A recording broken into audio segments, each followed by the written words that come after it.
Okay, good afternoon everybody and welcome to this Scrutiny Management Committee public hearing session with the Committee for Policy and Resources. Today we're going to be focusing on the many of the issues contained in the Government Work Plan. I'm Deputy Yvonne Burford, and with me on the panel today are the Vice President of Scrutiny, Deputy Simon Fairclough, and also Deputy Gavin St Pierre, and the Principal Officer, Mr Mark Huntington. So it's not going to be possible to cover everything in the wide mandate of policy and resources today, but in preparing the questions, we have attempted to be as wide-ranging as possible, whilst concentrating on issues of significant public interest or where significant sums of money are involved. Following this session, the Scrutiny Management Committee will decide if any further follow-up activity is required. A Hansard transcript of the hearing will be published in due course on our website. We do have a lot to get through today. If I could ask panel members to try and be concise in their answers, it would be greatly appreciated. And we'll take a short break at around about 3:30. So if everyone would kindly ensure that mobile phones are set to silent, and I would just ask the panel to introduce themselves. Perhaps if we start at that end with you, Deputy Letoc. Thank you. Deputy Jonathan Letoc, a member of obviously Policy and Resources and the lead for External Affairs. I'm Peter Fairbush, I'm the President of Policy and Resources. Mark Hellier, I'm the Vice President and the Treasury Lead. Deputy Bob Murray, for my sins, some involvement in GWP. Right, so without further ado, we'll start off with the questions. And the first subject we want to come to, which is very topical at the moment, is our relationship with Condor and sea links, basically. Air and sea links are an important work stream in the Government Work Plan. On the 8th of March, Condor announced it was purchasing an additional ferry, which it hopes to have in service by the autumn, to add resilience to its fleet. It was reported recently that the states have invested £20 million in a sale of the Guernsey Investment Fund to facilitate this purchase. Is that correct? The Guernsey Investment Fund is an independent entity. It's not controlled by the politicians, and it is looking to invest a significant sum in the purchase of the ferry, vessel, boat, I don't know what the correct terminology is, in relation to that. I don't know if Deputy Hellier wants to add anything. The figure of 20 million isn't correct in terms of infrastructure. I think it's a maximum of 5. 5 million for a ferry? No, the decision about how much to invest and from which, there's Guernsey Investment Fund cell has more than one shareholder in it, so there'll be other people committing capital at the same time. All right, so the amount of public money that has been invested for the purpose of purchasing a ferry or in the infrastructure cell is £5 million? In the cell, yes, that's correct. And is there any other public money being invested for the purpose of the purchase of this ferry? No. No, okay. So what is the target rate of return which the states are hoping to earn on this investment? I can't answer the question because the paperwork hasn't been completed yet. That deal with the GIF hasn't been completed, and the GIF would need to be asked that question rather than the states. And has the ferry actually been purchased? Has it been signed and money handed over? As far as I know, no, it hasn't. No, okay. And you say there are other investors in the cell? Yes, that's my understanding. For the purpose of the ferry? But again, that's a question for the directors of the GIF rather than this committee. So I think, does anyone else have any, do you have any questions on the Condor? Just to push you on the question of the expected return, you must have a view on that because the States will be an investor into a new cell with cell particulars that which will have a target return. Yes. So it isn't just a matter for the board, it will be a matter for you as an investor. So it is a question that is valid to ask you what you expect those cell particulars to provide in terms of the objectives of that cell. Yes, I would expect them to provide that. As far as I'm aware, the transaction has not been completed yet, so I'm not in a position to confirm what that would be.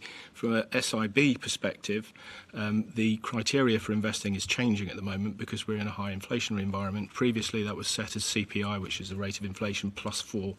That is probably too much to expect in the environment that we're in at the moment, so that's currently in the process of being reset. But that's a matter for States Investment Board, which of course is now independent of the political committee. I attend those meetings, but I have no vote in them.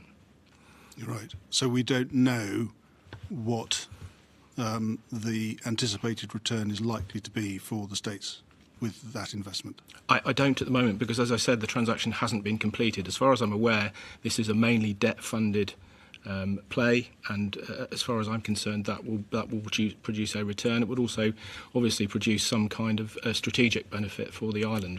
Whether how you value that is not something that we've sat down and discussed. Yeah, but you wouldn't expect other investors to invest in something that has a strategic return. You would expect them to have a commitment. Oh, absolutely, yes. It must have a return, yes. Yeah. So the lease arrangements, as I assume that they're being made, and not with us, they're with that particular cell or the SPV that goes underneath it, that would have a commercial return built into the lease arrangements. So P&R will actually not have any further involvement in this decision? As I say, the matter is still, as far as I'm aware, being discussed at the moment. That doesn't answer the question. No, well, because I can't answer it, I'm afraid. It's not being coy. It's, as Deputy Hellier said, as far as we are aware, that's per Policy and Resources, the sale stroke purchase has not been completed. Right. We will know more when it is completed. Okay, well, rephrasing the question, what further authorities are required from P&R to enable the transaction to complete? Well, at the moment, the negotiations, probably it's not negotiations because it's coming up to, it's more finality than that, but the contract, as far as we are aware, has not been signed. It's very much between GIF and Condor. Yes, but GIF needs its investor, it needs its keystone investor, namely the States of Guernsey, to put up the money. So is that a decision in which P&R will be involved, or is it entirely a matter for the SIB in which you will not have any further involvement? I'm trying to understand what oversight you are providing. If P&R become involved, if P&R has to take an active role, of course that will be disclosed because it is a matter. But what we can't give is conjecture at 2:30, 2:40, whatever it is today, as to what the position is. As Chair of Scrutiny has said, it's likely that the sale will be completed, we hope, soon. Sale purchase will be completed soon, and the boat literally, figuratively, and in reality, sail on its way from New Zealand to Guernsey over a period of time to be ready to operate from autumn time. Yeah, I do understand the relationship between the whatever vehicle is going to contract to make this ship available. What I'm trying to understand is the state's involvement in making a decision to make the funds available. In other words, a decision has yet to be made, as I understand it from the answers you've given, to invest into a new cell. So that decision has not yet been made. Who is making that decision? Is it the SIB or is it P&R? What further? I think it's P&R. So P&R will at some point have to make a decision. We will be forced to make and you will need to know what the commercial terms, what the expected return is on that cell. Yes. In order to make that decision. Yes, that's right. So at some point that information will be available and it will be something that you can be asked on in due course. Yes. Okay, thank you. Just in terms of operations, have you been involved or do you plan to be involved in negotiating the service schedules themselves in relation to the new vessel or the operation with the addition of the new vessel to ensure that Guernsey passengers are treated equitably with Jersey, and will the timetable improve for Guernsey customers as a result of this? I can deal with that. Okay. The position is, yes, there will be negotiations or discussions, and hopefully we all are aware that the timetable has been criticised in recent months and times, and the obvious intent is that whether it's in relation to this particular boat or generally in connection with Condor or the other parts of its fleet, that the arrangements will be better than they have been. So that will be something that P&R are involved in as opposed to, for example, the Committee for Economic Development? Well, clearly it would be economic development as well, or instead of. It would be a state. The two committees that should be involved in that are economic development and P&R.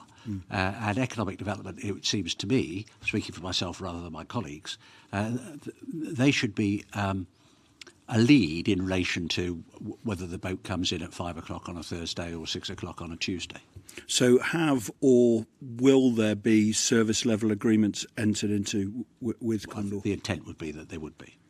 Okay. And will Condor require taxpayer support either directly or indirectly to run the additional vessel? And has the States of Guernsey either considered or made any offer to Condor in connection with this? Over and above the questions that we've just asked from Deputy Burford and Deputy St Pierre, no. And as the press reported last week, I think, Condor Ferries services to the Channel Islands are only guaranteed for the next 2 summers after agreement with Jersey entered a wind-down phase. There's some uncertainty, I think it's fair to say, about whether that will be extended. Indeed.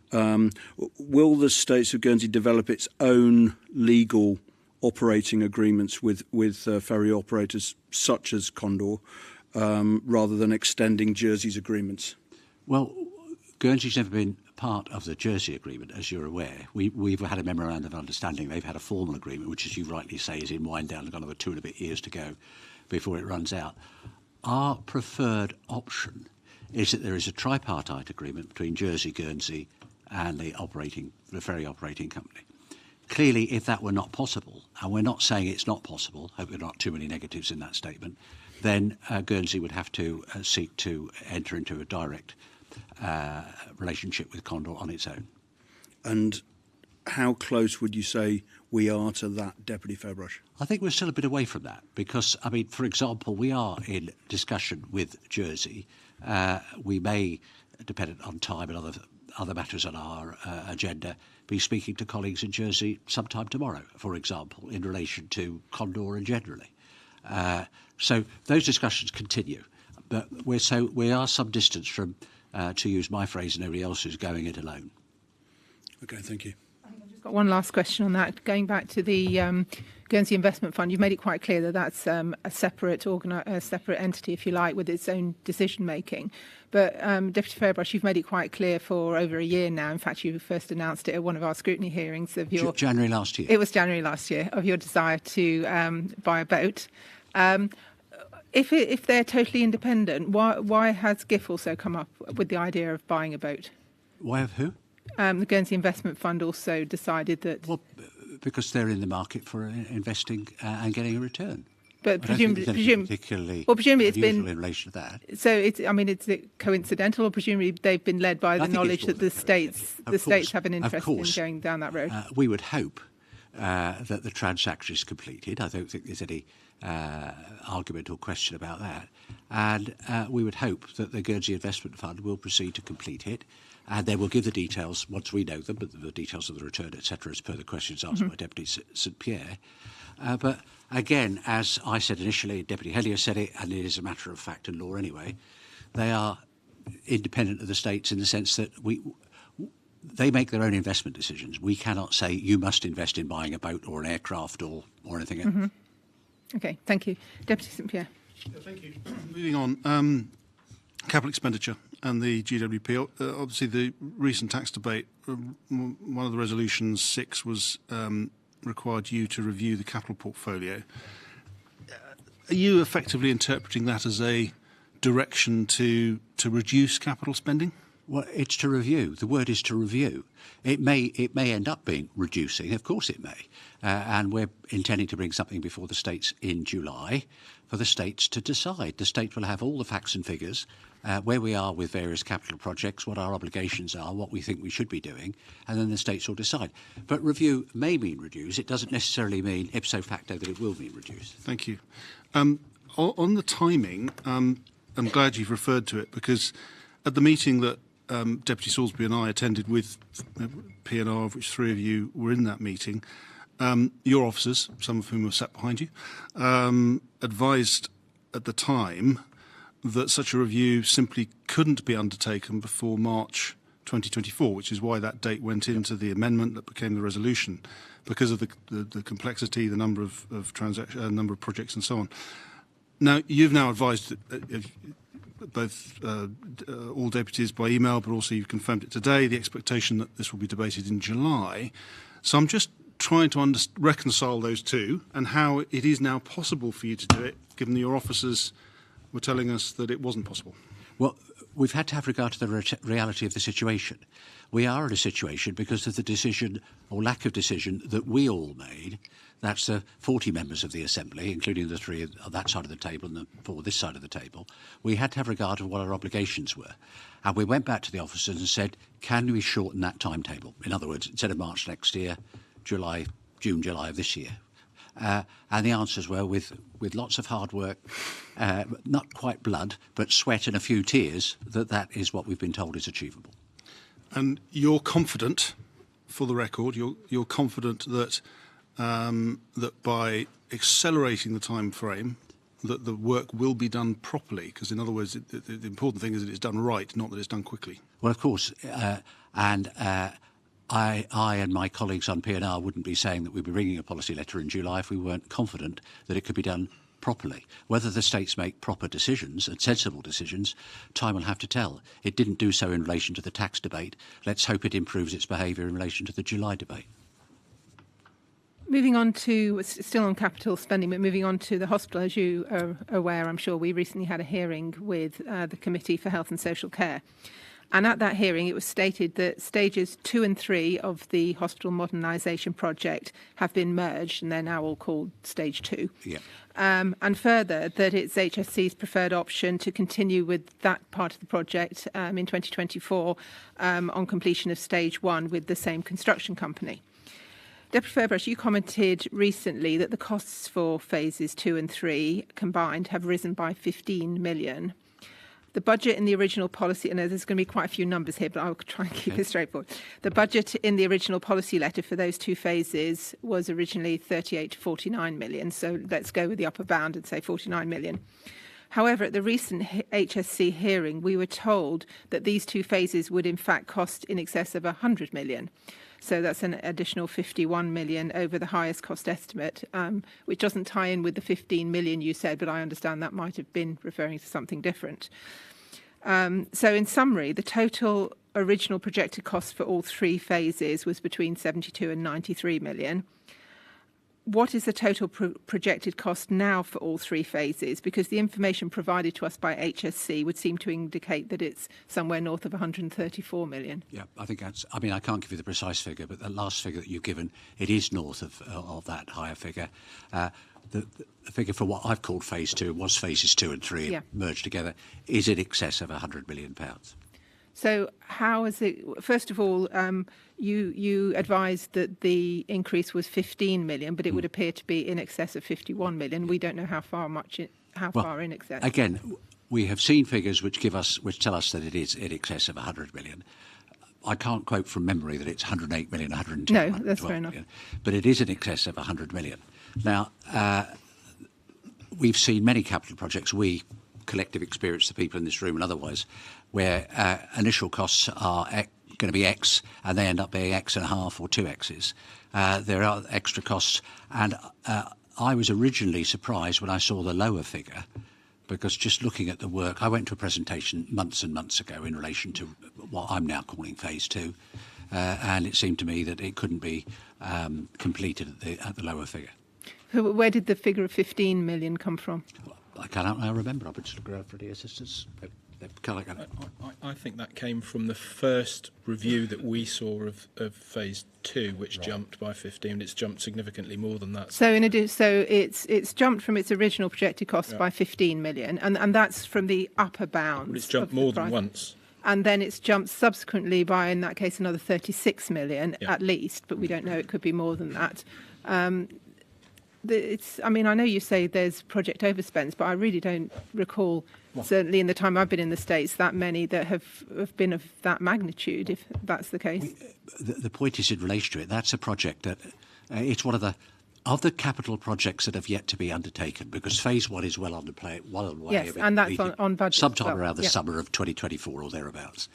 That and the education projects, if I could call it that. I know they're called TP, but we all know what we mean by that. They're the biggest cost in the. So we would look at those. Everything will be looked at competently and efficiently and in a cost conscious way. But clearly, the higher the cost, the more consideration has to be given in relation to those. And the figures are what the figures will be, but the states will have to consider those, and they will be given as accurate a figure as they can be when they consider them in July. So the consideration in July will include costs next to the individual projects? Yep. Okay, so that kind of leads into my next question as to whether, given the enormous, huge change in cost, which I'm sure has come as a surprise to the vast majority of states members, let alone the public. Well, it's not within the control of P&R. We don't go out and get builders to do these things. We get experts to assess these costs, and then the individual committees, for example, the health committee in this particular case would be education if it was a school project or a further education project. They're very much involved in the day-to-day mechanics of these particular projects, and then the figures come to us. We don't go out and say to a particular builder or surveyor, tell us what the cost of this will be. The costs are put to us, and they're 50 million, 80 million, 100 million, depending on what the project is, and then we have to look at them. Yes, of course. I realise that you don't go out for the tenders, but obviously P&R has the purse strings, so it does come back to P&R. I just think that there are questions to be asked, though, on how a project can be priced at 49 million as an upper bound and come in excess of 100 million. I don't think anybody would think that's an unreasonable question. I think there was a series of steps here. So the first figures we saw were for stage 2, and they were well under 100. Then it jumped because of the confidence limits that are put around it by surveyors and people that are looking, quantitative surveyors and so on that are looking at it. And then the subsequent jump has been really because of inflation in costs of building since we've had inflation rising. Because building costs have gone up significantly higher than inflation has.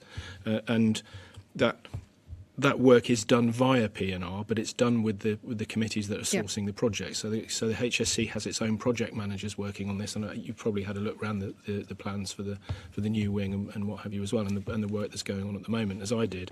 But those jumps are not, they're things that come across our desk. They're not things that we asked to put up. And I agree with you completely that it seems fantastical to me that it's almost doubled since we first more than doubled. I think there's a conglomeration of work in there as well, but it's more than doubled since we first saw it. And do you know, off the top of your head, we've been told it's more than 100 million. Do you know what that figure is? Well, I think the figure in my head was 120, but 134 was just mentioned as well. Well, no, 134 that I mentioned actually included phase 1. That's right. But we were told phases 2 and 3 were in excess of 100, and so I just wondered how much in excess of 100 just for those 2 phases. I wouldn't want to mislead the panel, but certainly 120 is the figure that... So if we then added in to phase 1, we're looking at 154? Probably.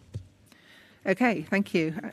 Yes, certainly. One final question on that. Did P&R support the combining of the phases 2 and 3? Because when we questioned health and social care about this, they said that obviously those phases had now been combined, and that there were some advantages in that. Is that a decision that P&R supported?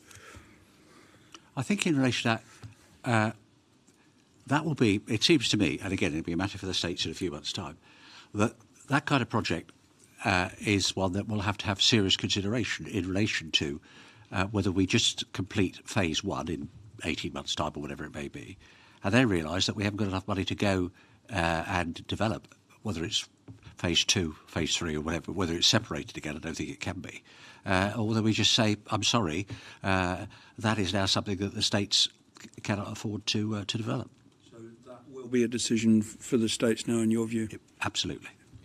I think the only follow-up I have on that is that, of course, in times previous, when the delegated authority limit with P&R was 2 million or 5 million, these different jumps would have been a lot more visible than they have been, because they haven't been visible at all. We had the 2019 policy letter with the figures in that, and now we've got 150 million as against a total project cost of, 93 as a maximum before.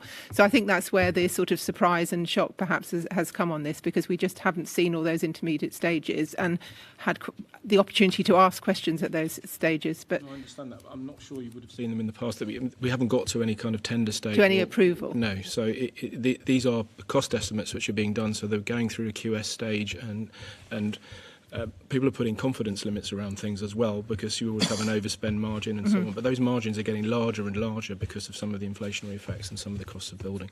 And just as a general thing, then this policy letter that you're bringing to the States on capital projects, it's going to have all the estimated costs of the projects. And so the States are now going to have the opportunity to vote on those projects, knowing what they will cost the community. Indeed, it would be pointless just bringing in saying it's 400 million or 450 million, whatever the figure may be, 500 million. That's fine.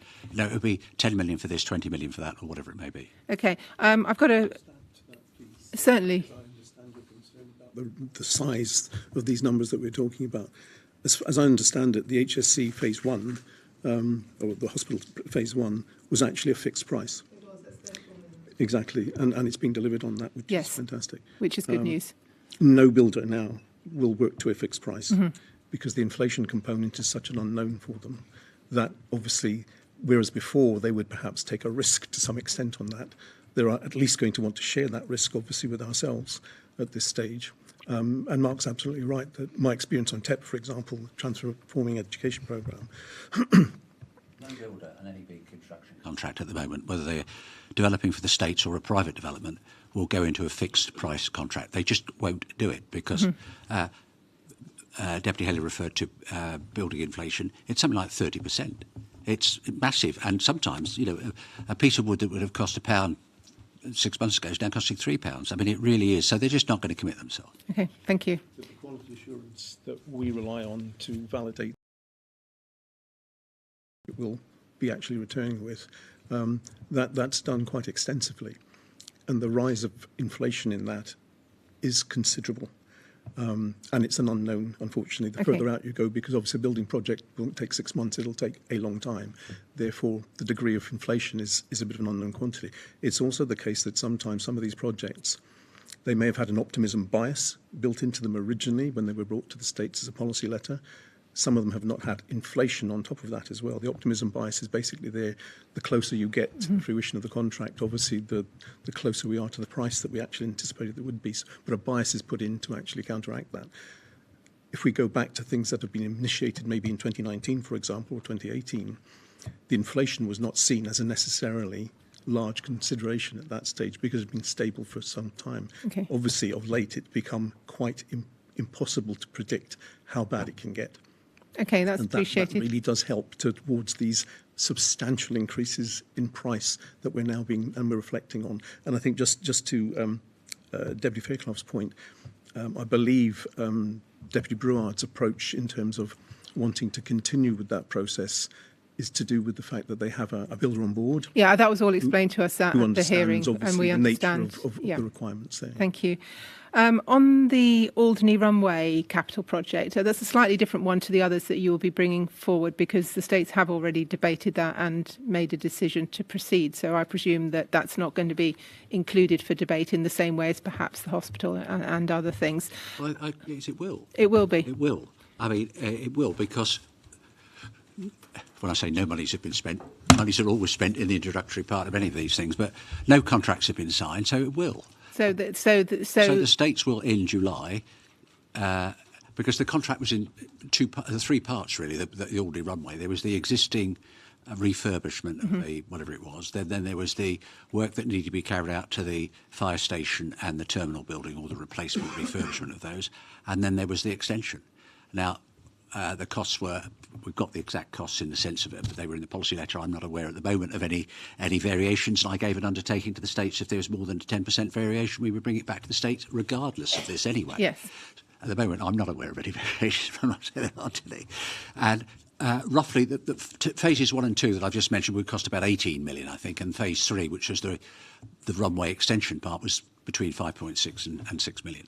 Okay. But the whole of it would have to come. How could we say otherwise? Well, this is what I wanted to clarify with you, that because it actually already been debated whether that was going to be taken as a fait accompli moving forward. So, but we're not intending to do that. Pardon the pun, but the Alderney Runway project is up in the air still there. Yeah, but they are at the end of the runway, so we hope the decision will be made. Okay. We're also expecting, while we're talking about very large capital sums, to be debating a policy letter on an extension to Guernsey's runway in April. I believe that's finally coming forward. Possible cost envelope somewhere between, this is speculative, but between 60 and 100 million, I think. Are there any circumstances under which P&R would lend their support to such a project? Well, I think you've got to ask us individually. Let me give my individual view, because you and I have had quite a few conversations over the years. We have in indeed. relation to that. And my current view is that I wouldn't, because we're in a different economic time frame. We've got different and high quality management at Orkney, and also air travel has changed in the sense that, and you may have had the same. I went to presentations by the senior executive, chief executive of Orkney. And a question I asked him is, what's always concerned me about the length of our runway is that we could be priced out of Gatwick in 6, 8, 10 years' time. Nobody can give an absolute guarantee, but the very clear advice that he gave to me and others who were at that presentation I attended was that that's very unlikely, because the aircraft that we currently use, the ATRs, are environmentally friendly. And they're trying to, obviously that's a big thing for air travel going forward. So I can only speak for myself at the moment. I couldn't see an economic case for the benefit of Guernsey to spend, whether it's 60 million or 80 million or whatever that. Or even 30 million. Whatever the figure is, there would be something. Somebody could do it for 5 million. That would perhaps we could look at that. Well, a quick That yes was a or no bit- from the other three panel members then on Deputy Fairbrushy's invite for you to comment separately.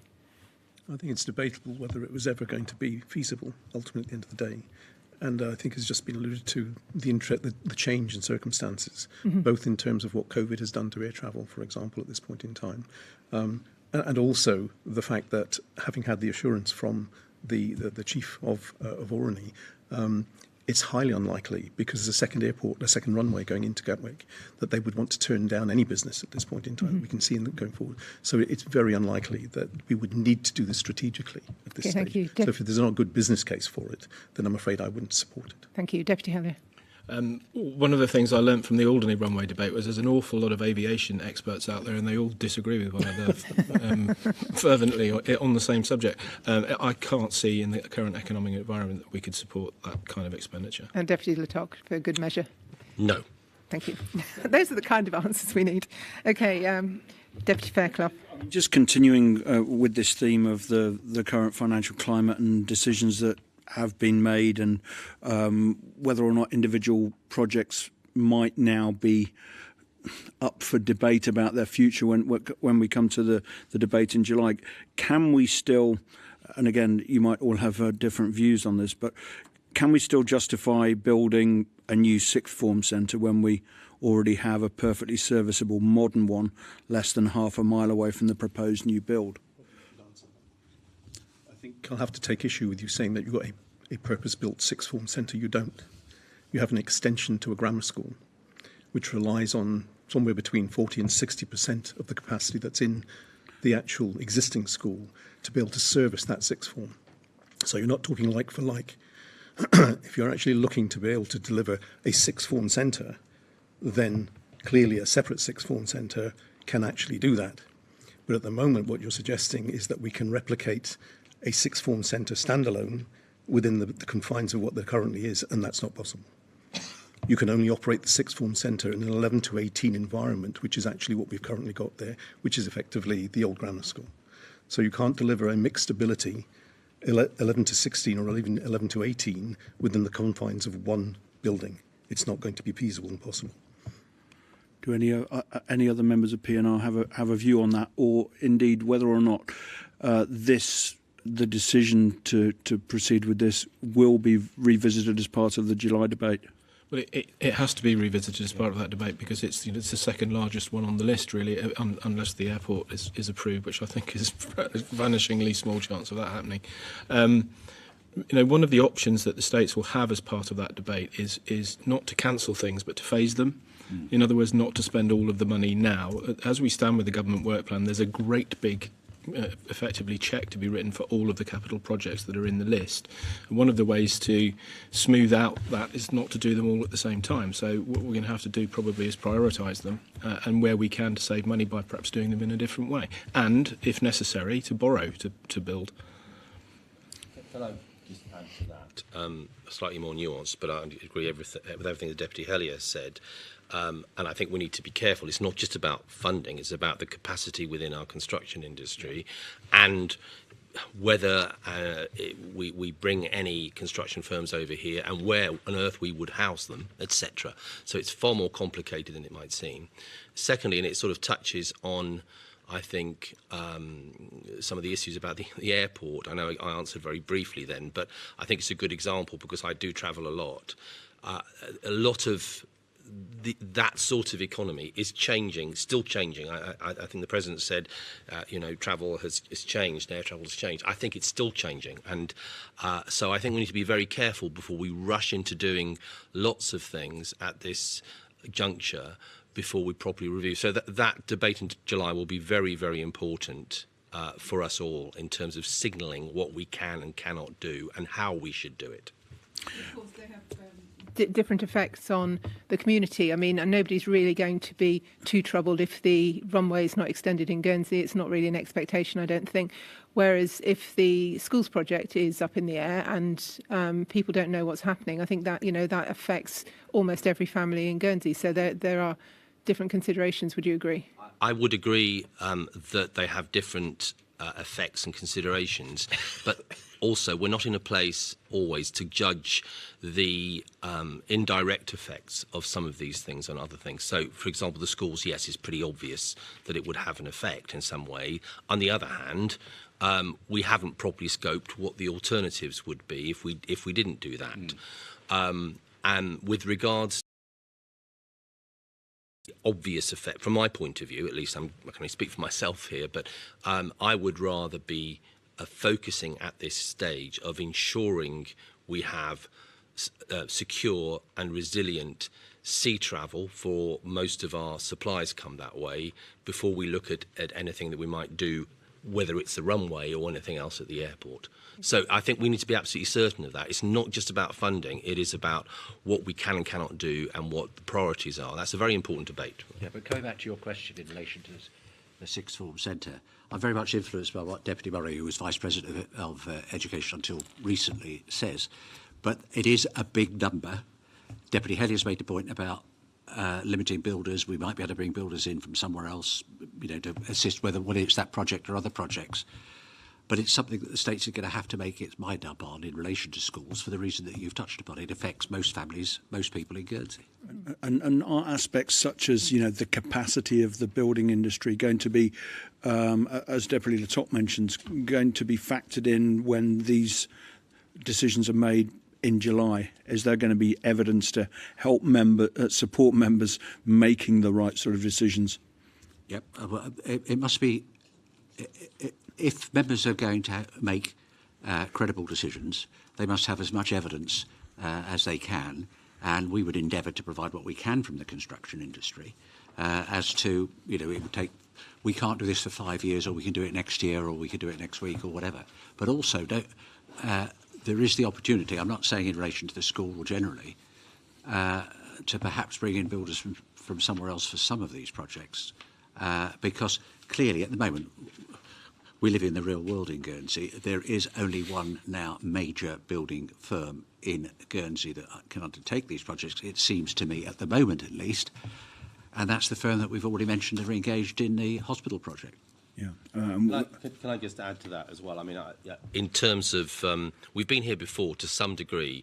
When I was on the old Treasury and Resources Department nearly 20 years ago, we had an overheating in the economy and the construction industry particularly, and we produced an economic model. It was very simple, but it helped us to look at what was in the pipeline, and particularly the big projects, and phase them in a particular way. But I think the intention is, with regards to the forthcoming debate, is to sort of triangulate in terms of strategic importance and prioritisation of things, deliverability and affordability.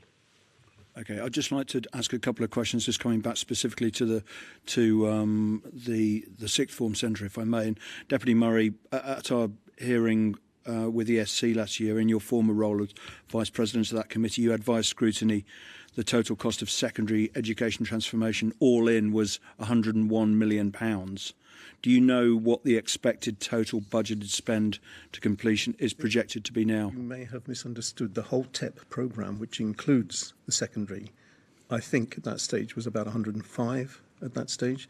That also took into account provision for the primary review, which hadn't been started and won't be till next term, for example. This was not all just for secondary by any means. So, for example, the digital transformation scheme, which is extremely expensive, was part of that as well. So you're not talking about just secondary transformation at that kind of price. I looked back on the hand side of it, and you gave us, you said it was just under £101 million. I think it was The 100,945,000 for that TEP programme. The programme, yes. What's the price of that programme now? I'm afraid it's somewhat variable at this point in time because the one that's been worked on, well, let me recover to a little extent on that.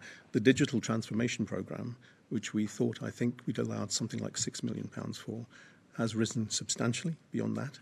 And yet it's an absolutely critical piece, obviously, to be able to bring that to bear. You'll be aware, obviously, that the secondary element of that has had to be stopped because clearly we couldn't come to a conclusion with the builder that we had. And consequently, we don't yet know, because we haven't gone back out to tender at this stage, what the cost might rise to at this stage. But you must have an idea based on other building costs and things. All we've got at this stage, if you like, is what our quality assurance people are telling us that it might be. At the moment, the LOC programme could be somewhere in the region of somewhere between 85 and 95 million. And that's up from 43.5, is it? No, because that includes the TGI, okay, which was proposed to be funded without inflation, without optimism bias back in 2019, I think it was. I believe it was for a figure of about 24 million, okay, which is way, way, way out for what it now currently costs, even by combining the two projects together, which actually brings some savings because obviously working them together makes a great deal of sense. So it is. We do have an audit trail on this, to be perfectly honest, so it can be checked all the way back to both the resolutions and the amounts that were allocated at the right time. But because they're being run now as a single project, obviously that's for the whole project at this point in time. So that would be the LOC campus element of it is probably, as I say, somewhere between 85 and 95, we believe, at this stage. But that hasn't been tested physically with obviously a provider at this stage, not even with the last provider. Okay, so just you're absolutely right. There are so many different numbers going back to different times. I mean, I recall an approval by the previous states towards the end of the term, I think of 51 million for the TGI. So we're obviously in lots of different figures here, and it's going to get very complicated. Point in time you're taking your reference. Yeah, it's going to get very complicated, not just for us, but for people listening in. Yeah. But I think to try and distill it back down, we have the 101 million figure which you gave at the last hearing. Obviously, as you say, the IT part of that has increased considerably. Yes. Do you just know do you still have an aggregate figure, or perhaps the Treasurer could help, an aggregate figure that was 101 for TEP? What is it now for TEP that is actually being budgeted? Maybe to the Treasurer, because she knows the portfolio across the piece. Yes. 128. Yes, 128. Yes, yeah. Okay, thank you very much. So what you're saying is you haven't yet been out to tender for that? That would be the next stage. Obviously, we've had to reassess where we were as we split company with the last contractor. And that I think that's imminent, to be perfectly honest, at this point in time. Right. I think, given the number of numbers that have been bandied around, and given you've said you've got the audit trail, yes, I think it would be quite helpful, perhaps, of course, to be provided to the Scrutiny Management Committee, perhaps after the meeting, just to, so that we can follow it through. Thank you. On infrastructure spending generally, do you foresee, does the committee foresee that substantial long-term borrowing is inevitable in order to achieve the vital upgrading needed to infrastructure across the island? You want to bat off, Mark? Yeah. I've got views on that.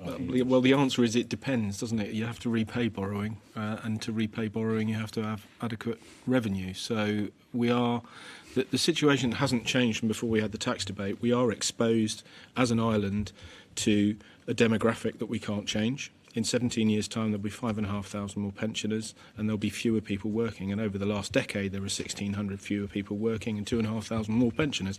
And that is why we often see this complained about in the press about why government spending is going up and growth isn't. It's the main driver. It's not the only driver, I accept, but it is the main driver for government spending going up. The whole tax debate was about broadening the base of taxation, not just raising more money. And we are, as an island, highly exposed if we continue to just rely on income tax. I mean, we've seen recently, issues, for example, with a major local bank that has 160 staff across the bank and the trust company in an environment which is not growing at the moment. So, those employees, for example, pay a lot more tax than your average taxpayer. So the impact of losing those kinds of businesses is very significant on our revenue take. Just growth in an environment where we only raise money through bums on seats and people working and paying income tax and social security won't work. Businesses making more profits and so on won't necessarily work if they're becoming more productive because they aren't employing more people who are paying more tax. So that was the whole reason for it. And so borrowing, yes, is one of the options. So, for example, I think recently we saw ESS saying that they wanted to do some renovation on some of the poorer properties.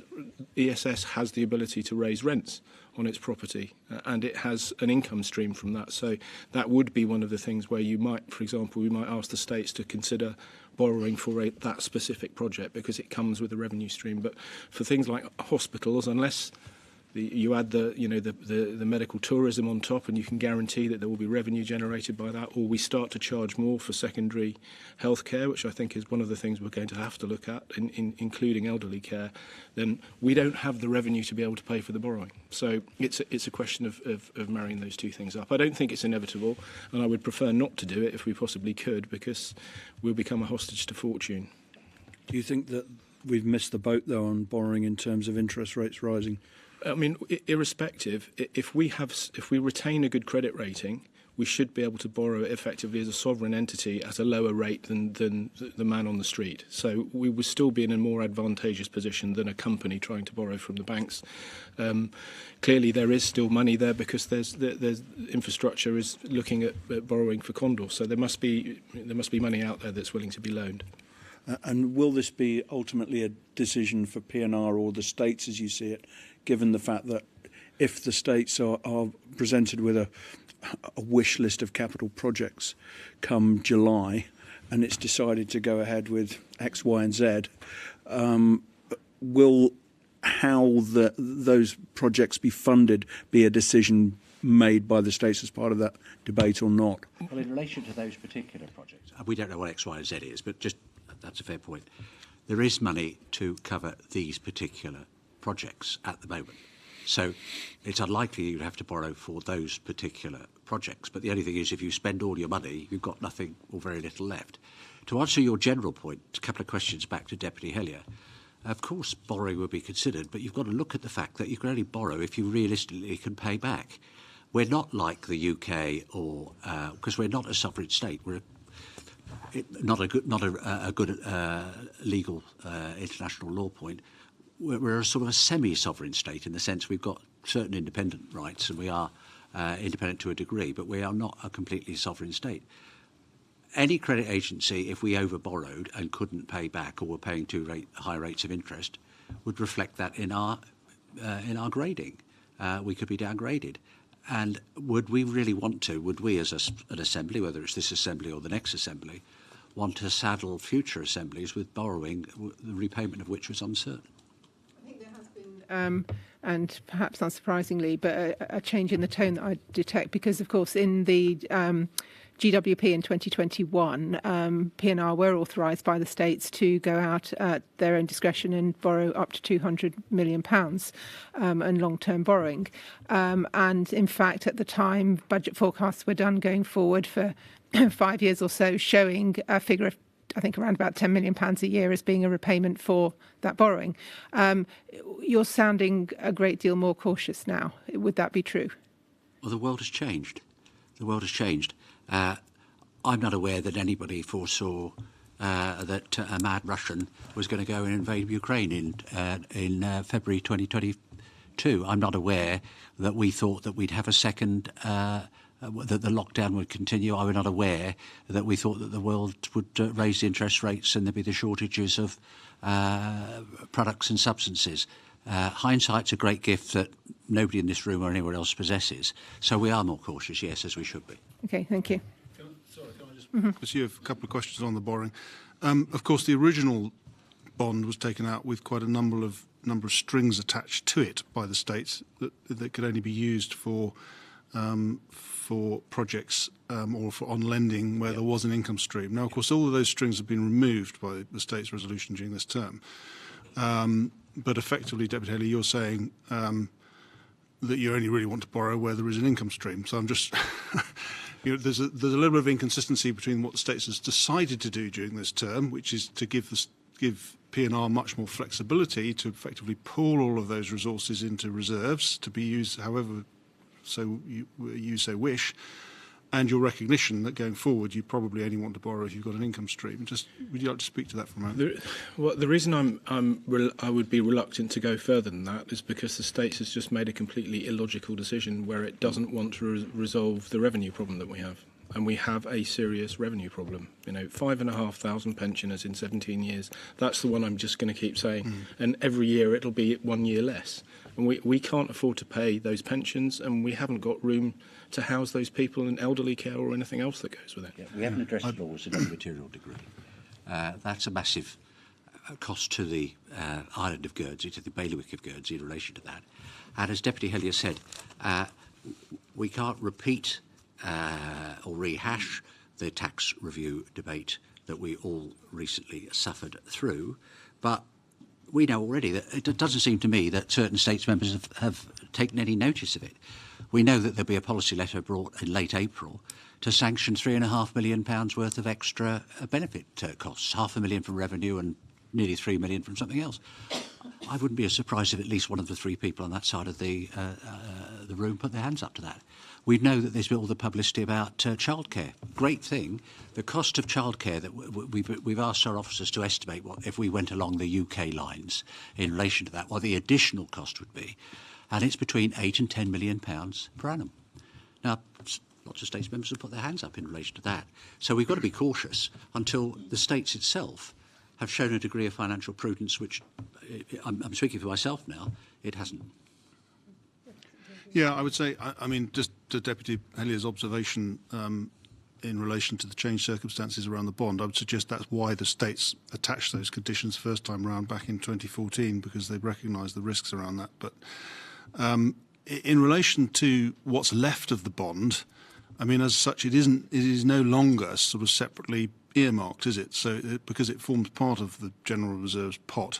So if I put you to the question to you, how much is left of the original 330 million that's available to be on lent to, say, the GHA for further social housing, or to Guernsey Electricity for a cable, or whatever else that was originally intended, presumably you can't give me a number as such. I couldn't off the top of my head, but you could probably reconstruct it because most of the investments are still in place that it was invested in anyway, so you could probably track it back. But whether you then report it as a proportion of other capital that's been spent or just as is in the whole, you'd have to pick your methodology for that assumption. But the majority of it is still there because we haven't spent all of the amount that was in the government work plan originally. But Deputy Fairbrush's response to a previous question is effectively that pool is now available potentially to be used for this set of capital projects, some of which will not have most of them will not have an income stream. That ultimately is the problem. Yeah. Is that there isn't enough capital activity that has an income stream attached to it,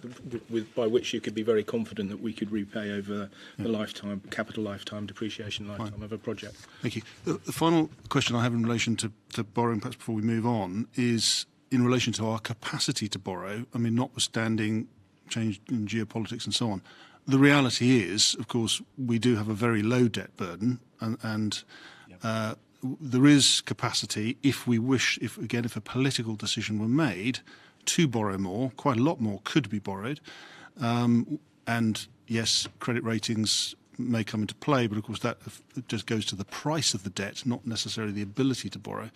So I just want to put that on record and acknowledge that capacity is there, and it is a political choice on which the states are likely to be guided, of course, by you as the senior committee. Yeah, that's true. And Deputy Hellier referred to the fact there is money out there. He was exemplifying the purchase of the boat, etc., etc. There is money out there, but ultimately it's got to be repaid. And we've got to be, the states of Guernsey, has got to be prudent to ensure that over a period of time that money can be repaid. I would further say that actually it's a good job on that basis of your premise and the question that we are cautious and not gung-ho. For absolute clarity here, of course you can always borrow money. It's the rate you'll borrow it at, which will go higher and higher given your ability to repay.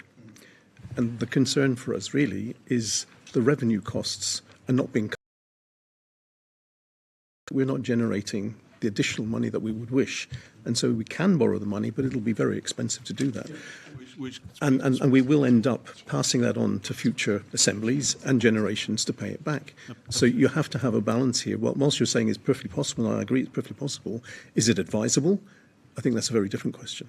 And in essence, that speaks to Deputy Fairclough's question about whether the vote has been missed in terms of the timing to lock in to very low interest rates. But that question has been answered, so thank you. Sorry, I've got a clarification on the previous question that you asked in terms of the bond. So loans that have been made, 149.4 million, and unallocated, if it was still reported separately, it would be 180.6 million. Okay. Deputy Hellier in particular, you've spoken quite a lot about the drivers for deficit and demographics, and you've mentioned that quite a number of times. Do you think that means we ought to be revisiting our retirement age again? Yes, I do. Yes, absolutely. Okay.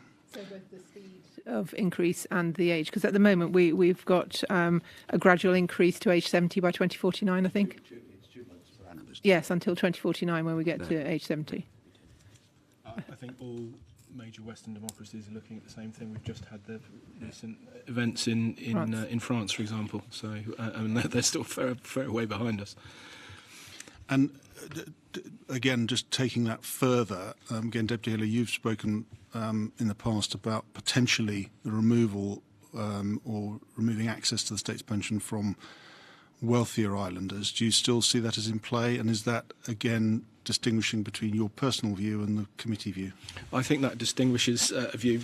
I think Deputy Fairbrush is very strongly against that, and it's not because of his age. It's and the fact that he might have a personal interest in the outcome. Really, it's to engender a conversation about benefits and whether everybody should receive them. I think there is a case to be said for obviously targeting benefits at one end, and I know as Deputy Burford has mentioned recently, a unilateral benefit can be clawed back in terms of the tax structure and everything, but of course pensioners don't pay any tax. They would have done had we had a GST, but that's under the water under the bridge. I think one of the elements that's missing at the moment in terms of what we're going to be looking at in the next couple of years, we're looking at costs and we're looking at other revenue streams such as corporate tax. The thing that we don't have a committee for, if you like, is what services should we be charging for that we're currently giving people for nothing. And healthcare and elderly care are two of those. So hopefully the work around insurance, medical insurance, particularly for people moving to the island who haven't paid into the social security system over a long period, therefore not contributed to the infrastructure, is one of the elements that hopefully will come good. If it doesn't, then we'll have to look at some other charging system. But I think charging for services is one of the things an element that we're missing out of what we're looking at the moment. Sorry, just to come in on that, is that something that you're looking to address? I think we want to encourage committees where they can charge for services which they're providing at the moment or charge more for them. And I'm not going to give any particular examples because it was hairs running. Obviously, I would like committees to originate those ideas. But clearly, there is a lot that we're providing for islanders at the moment which is effectively free of charge, irrespective of your means. And we need to start thinking about how people can contribute towards that because we can't continue to afford it. And when the only other option is to stop a service altogether, rather than charge some people for it, I think it would be a better option to charge some people for it. Before we just take a short break, can I just make one other point on the pension age issue? You said that you do think that the pension age should perhaps rise further than is already scheduled to do. As the demographics are such a huge driver behind the tax review, in the run-up to the tax review, did you do any modelling on what a change to pension age would do in terms of revenue income? I think ESS did do some modelling on that. I can't recall what the outcome was, but I think they've done it generally as part of the original propositions which went to the state. So that work has already effectively been done. Okay, thank you. Okay, we'll take a short break now. Thank you very much. And if we can reconvene at 25 to 4. Thank you.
a quick couple of questions, if I may, on Agilicis. Have we got an estimate on what's likely to be spent in the remainder of this term on IT-related projects over and above the annual budgeted figure for Agilicis? Do you know? I don't to hand. I'm looking at the treasurer and she's shaking her head. Okay. So, but I know you, Scrutiny, have got a review of Agilicis relatively shortly. And our officers are doing getting as much information as they can to assist you in that regard. I think it's a very fair question, but and I'll see if we can provide a more detailed answer. But Thank you. I can't give you an answer. No, that's fine. Thank you. And I'm just trying to understand what your expectations are in terms of financial benefits that may be delivered as a result of our investment in IT. Can you attach anything to that? There's the world. And it's a bit like Deputy Heller, not rudely, referred to my advanced years just before in relation to the pension that I draw, and hopefully will continue to draw. But so I'm probably the least able to answer IT questions. But the world has moved. It's moved digitally. The states are providing more and more services online, and will continue to do so. So there is that benefit. It's a benefit to the community, which isn't always a fiscal or financial benefit. It's the fact that they can use those services at 6 o'clock on a Saturday evening, where they'd have had to use them at 10 o'clock on a Friday morning. So but there will be financial benefits too. But it is clear, and this isn't a criticism of the previous assembly or any previous assemblies, that not enough money was spent on digital infrastructure over the years. Everybody, that's a slight exaggeration, everybody had their own little system and there was nothing joined up. And it was the right decision to try and join everything up. But it's taking a time and there is a cost involved. So there is a benefit. I don't know, I look at my colleagues who know more about IT than I do, so Deputy Murray. Just to flesh that out a little bit. And unfortunately, obviously, you're asking whether we can define the benefit that might come from that. That's obviously quite difficult to do. It's relatively intangible. But to give you an indication of the size of the activity, there's a significant number of programmes ongoing. In fact, 114 are either in flight or pre-project. 81 of these are BAU projects and 33 are transformation, including the electronic patient record and also transforming education as well. 29 of the 114 are major capital projects. So it gives you an indication, if you like, of the extent of IT's involvement, if you like, in government activity at this point in time. And it's a very stretched resource, unfortunately. Thank you very much. Do you have a total figure for IT projects then, capital projects? For capital projects, 29 of the 114 I mentioned are actually major capital requests at this stage. Right, okay. I'll leave that for now. I think it's too complicated to dig into at that point.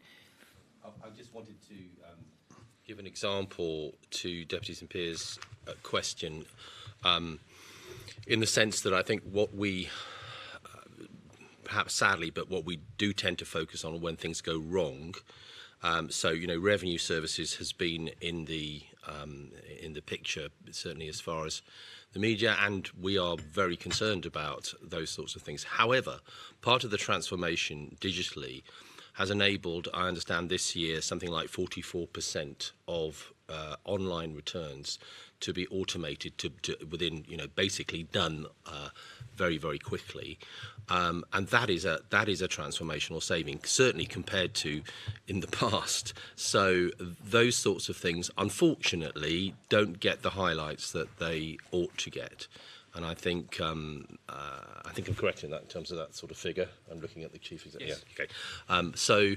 So I think we do need to recognise more of that is necessary, and so I think we've got to go through this, what is effectively a serious culture change, and try and take as many people as we can with us. Thank you. We'll move on to affordable housing, obviously a very important topic and one we have spent some time on in the Assembly. The State Strategic Needs Indicator shows clearly that we're going to need far more affordable housing than previously forecast. Will P&R be significantly increasing the capital allocation available to the affordable housing programme? Well, again, I was one of the members of the Housing Action Group with Deputy Summeray. I was the appointed representative from P&R, Deputy Summeray from E&I, and obviously Deputy Roffey, who chaired it. from ESS. And the state spent public money somewhere between 32 and 33 million pounds in the last 12 months or so on affordable housing land, or land that's going to be made available for affordable housing. And some of that will have spades in the ground relatively soon. Some of it's longer term, but at least it's the land bank to be there. Frankly, I can't see that there may still be some money available, but I think it's like everything else. It will have to take its pecking order in the July debate. So if funds aren't made available, we'll fail to meet the affordable housing requirements then? Well, we can only do what we can do. I mean, for example, P&R approved in the last week or two a significant sum of money towards the development on what it got some French name now, which I can't remember, but it was the old CI Tyres site in relation to that, so that development could be processed. So there is still some financial mileage in relation to that, but it's like everything. And we don't want to sound like a broken record, but Deputy Hellier has ably made the point both today and previously. We collectively didn't make a decision about long-term funding in the debate which concluded recently. Now that means we've got to be, a word that was put to us that we're going to be more cautious, or a phrase that was put to us that we're going to be more cautious going forward. I'd like to see as much done as we reasonably can in connection with affordable housing. I'd like it to go beyond affordable housing, because we're looking at a certain section of our community. What we're also not doing is looking at the middle range of the community, who are finding it very difficult to either rent or buy at any kind of acceptable price or income property. And one of the things that, in preparation for this hearing, I had the DPA quarterly report, the last one for the end of the year. They do their best. They talk proudly that we're going to build somewhere between 97 and 157 houses a year. Well, that's pathetic, because we need far, far more properties either to rent or buy than that. That's not criticising the builders, that's not criticising anybody. There are finite resources. But we've got a massive, probably the biggest, other than the financing of the island generally, the biggest problem that we've got in this community, and we're not unique, but we are Guernsey people trying to do the best for our Guernsey community, is housing. It's too expensive in too many ways. And as I said in a letter that I wrote to the press recently, and I'm glad they published it, if we just go about, these are my views, not those of my colleagues, they can express their own views. If we as the states just do the things in the traditional way that we're going to do, we're not going to make any real inroads into our housing crisis. We're going to tread water at best. Okay. The GHA borrow a considerable amount of their cost of construction, because obviously that's borrowing against an asset and a revenue stream. In the past, a lot of that has actually been from the bond because it had that revenue stream. Now that there is no longer that limitation on the bond, and now that the bond has been subsumed into a general reserve account, is there still money available for the GHA to borrow from that or from the total reserve for constructing affordable housing? Well, the money's still there, so applications can be made to do that. It will come through ESS rather than P&R. So. Could I just make another point on there, because we're talking here primarily about providing finance. That doesn't provide the resource to build it. And that's really the key problem that we've got across the piece at this stage, either in the large projects or indeed obviously in the affordable market and private sector. Having been on the DPA, I beg your pardon, we had a meeting, for example, with the construction industry. And what used to happen, and the airport is probably a classic case, you could go to the UK and you could bring in, for a period of time, a number of bodies. Since Brexit, Polish builders have gone home. And others, we can't do that anymore. So we don't have that flex in the system anymore. And obviously, because infrastructure was not something that we did a lot of investment in over several years, the construction industry contracted locally. And so we're in that bind whereby we haven't got enough local people coming through, and our ability to bring people in has also diminished. So regardless of whether we can find the money, and I think money will be found to whatever extent is practical for us to do. That doesn't mean they can get built because we don't have the physical resource to actually do it. Okay, thank you. And that's a major problem for us as an island going forward, because we can't grow the economy if we can't bring in people that we can house. So it's, and you've been through, obviously, with HSC and the difficulties they've got in housing the staff. They would, even if they could get the staff. So it is a major, major problem for us at this stage. Okay. Has there been any progress on the potential transfer of social housing stock from the States to the GHA? Because that was something you discussed at one of our previous hearings. A decision has been made that is not going to progress. Okay, thank you very much. Does anyone have any further questions on that? Just returning to the availability of states funding for construction. Clearly, if that isn't available because the states decide to allocate it to phase 2 of the hospital or the TEP programme or whatever, then presumably the GHA would need to return to the market as it did before, which would be more expensive borrowing, and therefore that would reduce its effect. It would change the dynamics of its the financial dynamics and reduce its capacity. I mean, that I've got that right, haven't I, in terms of following through? Yep. Thank you. Okay. Actually, I'll just follow up on that about the transfer or non-transfer of the housing stock. Was that basically done on what was the reason behind it? Mainly the valuation of the stock. It was professionally valued by a quality valuer, and the figure that was given, it didn't make any sense for a return, amongst other things, as well as the social aspects, but the return. Because B&R, but we, the states of Guernsey, would have lost a significant income for a not very great capital return. Thank you. There are other issues attached to that as well. For example, the GHA's own staff who do refurbishment and so forth cost twice as much as it does the states to do it. Okay. So, in terms of trying to make a business case for it, it really didn't stack up at this point in time, primarily because the valuation was a lot less than perhaps we would have expected. Thank you. Deputy St Pierre. Yeah, thank you. Moving back to the sort of post-tax review series of steps, the tax review, the states did unanimously resolve that the longer-term financial position of the states is unsustainable, Resolution 1, and that effective measures must be implemented in a staged approach. And then, of course, as you said, they then rejected Stage 1 but approved Stage 2. So the question is what's the alternative Stage 1? Does P&R have a view on that yet? Well, I think that we have had, of course, we haven't sat there and just said, "Oh, isn't it terrible?" Well, we do think it's terrible, but never mind. We realise that we collectively have got to come up with some kind of proposals, and that will happen in due course. But sitting here today, we haven't formulated them in any great degree, but we know that that's going to have to happen. I don't know if Mark wants to add anything to that. No, I would only say that there was a healthy number of states members, and I think a lot of the public would like to see government cut its cloth to suit. Whether it's actually possible to do that, given that we have financial pressures caused by demographics, and we can't just make people go away. Those 5,500 pensioners are going to turn into pensioners in 17 years' time, or 16 years' time now. Probably I've been saying it for a year, or nearly 2. We're going to have to find the revenue to do that, or start charging for services, or cut services back. Those are the 3 things that we can do. It also plays into the review of the capital programme, because that's the available money we've got. That's a pot in total. We can't now just rely on a pipeline of money coming in to replenish that pot. And consequently, that's what it gives further reason for the capital review to be taken very strategically and to be cut to suit, obviously, what we can afford to do at this stage.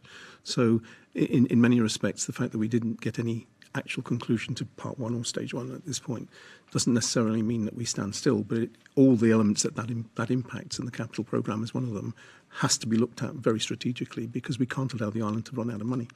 But in terms of, obviously, what Mark has just reiterated, we have to look at what else we can do. And we are looking at that. And we were directed, for example, to look at a £10 to £16 million saving, which is going to be underway as well. Whether that's deliverable or not, or whether the public will accept that or not, is another matter. There's an element of risk which actually didn't come out in the tax review, and that relates to our investment portfolio, because it's not widely known, I don't think, in the public, but certainly going through the process that we did the beauty parade for a new advisor. Over the last 2 decades, roughly listed markets and large companies have declined by half, so roughly 50% smaller big companies, you need to be in private equity, which is the type of investment fund which invests in those types of opportunities. The issue with those kind of funds is they're very illiquid, and you normally need to invest over a 10 or 15-year horizon at the minimum in order to get good return. But those are the areas where you get good return. Now, the estimate that was done for one of the options, and I won't go into detail because we don't need to go over it all over again, but had we ended up in a position where we don't raise more revenue and we went and spent everything that's in the capital budget, we'd end up with £100 million in our general reserve and 170 in the investments. And the problem is then you need such liquidity to pay for the project. You can't invest in those long-term returns. So actually it's affecting our ability to invest as much as it is, and that affects the return that Guernsey is going to get for that money over the long period as well. The pension funds, the superannuation fund is slightly different because that's a discrete pot, and it will remain a discrete pot on a long term.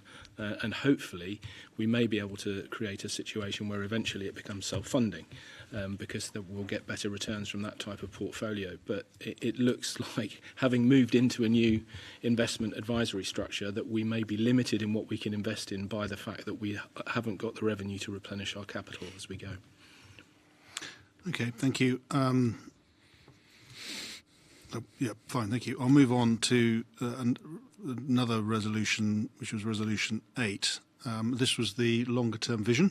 So perhaps Deputy Murray would like to respond to this, which of course called for your committee to work with Principal Committee of States members, but also effective engagement with the community. And so my question is that part of it? Is do you yet have thoughts on how you plan to engage with the community on developing that longer-term vision for the island and accompanying economic model? In actual practice, no, at this stage. What I would say is, and perhaps it's my own background, I don't think government sells itself very well in terms of what it does and what it needs to do to the general public anyway. We tend to rely on a series of press releases when we've got something to say. What we're not doing is finding a means to engage, really, and I don't see that purely as engagement. That is just bringing people up to date to where we are. So we need to have more of a mechanism whereby people can actually engage with committees or committee presidents, however it is that we feel is appropriate for spokespeople to do that. Because I think a lot of the myths that became apparent during, for example, the GST debate are myths. And we have to address that because they're common myths. They then become fact in people's minds, and that unfortunately will colour people's thinking. They think, for example, that we can just cut the civil service and we'll be fine. That's ridiculous. It just is ridiculous. But that's a common myth. I think Deputy Roffrey refers to these as sort of barroom talk, and I think that's exactly what he's talking about. But we have to make people... I think it would be negligent if we didn't let people know the extent of the difficulties that we face and what our plans are to try to address that. So we have to find a mechanism to be able to do that. Thus far, what I'm looking at, and I've been in conversation with a couple of members who feel that they would like to contribute their services, we may look at 3 scenarios in terms of that vision, because it's got to filter down to an economic strategy, ultimately. But we need to know why we want that economic strategy we want to deliver. And we've got 2 meetings set up, one this week, one tomorrow, in fact, one next week, with local economists to get their input into this. So we have to start off, if you like, with trying to put a frame around what that vision potentially either needs to look like before we start talking to the public, because I think if we do it too early, it'll set hairs running in all sorts of directions, which wouldn't be appropriate.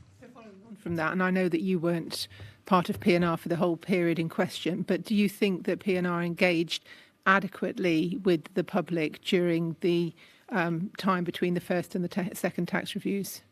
I can't speak for the time in between. I can only speak for when I was involved, obviously, at that point in time. I think perhaps part of the learning is that this was such a big subject, it needed a lot longer time for people to actually understand the ramifications of it. That doesn't necessarily mean the outcome would have been any different, unfortunately, because of the strength of feeling about tax generally and about GST particularly. Whether it could have actually, it might have made it more palatable for people because there'd have been more, they would acknowledge the realities rather than what is actually being peddled as truth, which in large extent was not the truth, unfortunately. But you can only take a horse to water. Ultimately, you can't. It's very difficult when, I mean, tax is probably a very, very emotive subject, whatever, at the end of the day. Therefore, ultimately, when it comes to the crunch, people are going to vote however it will affect them generally. But what you can do is you can try to explain the ramifications perhaps over a longer period of time so that they can absorb those and look at the consequences of not doing something or doing something. And I don't think maybe that we achieved that, unfortunately. Okay. But I don't think engaging with them any further than we did when we had the package. We didn't have enough time, I don't think, at that stage, but because of the reasons that we know that we needed that package to be either adopted or not, because of actually the implementation schedule that it would require, which, as I think you pointed out, would be very close to another election, might have actually caused more damage as a consequence if we'd actually allowed it to float. So we did our very best, but what was driving it was the absolute necessity to increase our income. Okay, thank you. I appreciate that the composition of the subgroups, subcommittees, looking at spending on the one side and tax on the other, is a matter for P&R, and that's not yet, your decision in that has not yet been advised to members or the public. But a couple of questions specifically in relation to the tax subgroup, I guess probably for Deputy Hellier, in terms of the, obviously the terms of reference are quite detailed.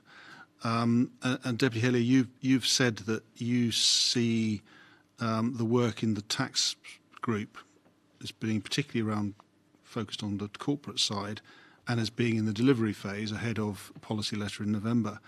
But there are quite a lot of other parts of those terms of reference, paragraphs 2 to 7 of the terms of reference, which are not related to corporate and are therefore not in the delivery phase. So I'm trying to understand how they can be treated as in the delivery phase when we haven't done the preliminary work yet. Well, we'll receive technical advice about those in due course.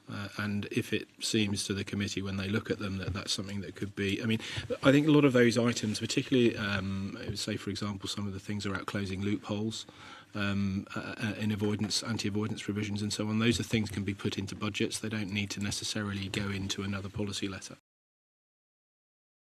as the case may be. And at your suggestion, some of the local tax advisors can certainly help with that, and I've already been in touch with a couple to discuss whether they would like to join it. Although it is quite difficult, and we do talk about the tax experts and forget that what they do for a living is help people not to pay tax.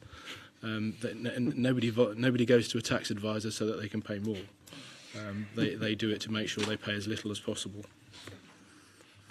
Which makes them ideal if you can. Yes. Well, they know where the opportunities lie. So, which actually segues quite well into the second part of my question, which was, although you're not proposing, as I understand it, to have any external tax expertise on that group or in that group, you do see that there will be a need for that for parts of the work that you've been directed to do. Absolutely. But some of the technical stuff, particularly in terms of territorial tax, it would be vital because we need to have an understanding whether things would be approved by the code group or not if they were to be suggested.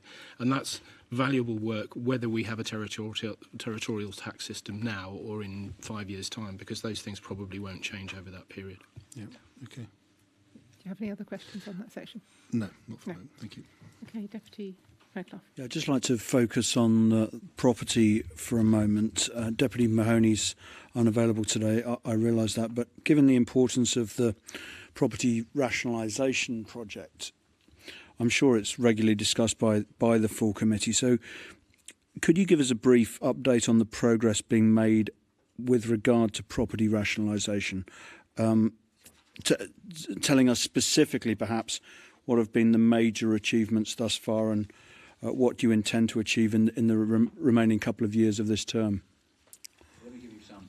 Deputy Mahoney is out of the island at the moment, that's why he can't attend, so apologies in relation to that. So I'll deal with that to a degree, but my colleagues obviously will make such comments as they think are appropriate.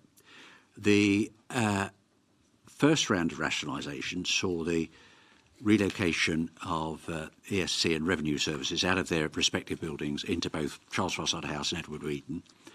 And of the two properties, the Grange Road site has now been sold and is being redeveloped as, I think probably you know, as a care facility. And number 2 Cornet Street is under offer which, if developed, and it still has to go through its planning process, would start the regeneration of South Esplanade as identified in the IDP. I mean, I would just comment as somebody who's lived in Guernsey not all my life, but most of my life. I wonder what happened to the architects when they developed the South Esplanade all those years ago, whether they went on holiday for about 10 years because it's one of the most unattractive parts of Guernsey. But anyway, that's the way we are.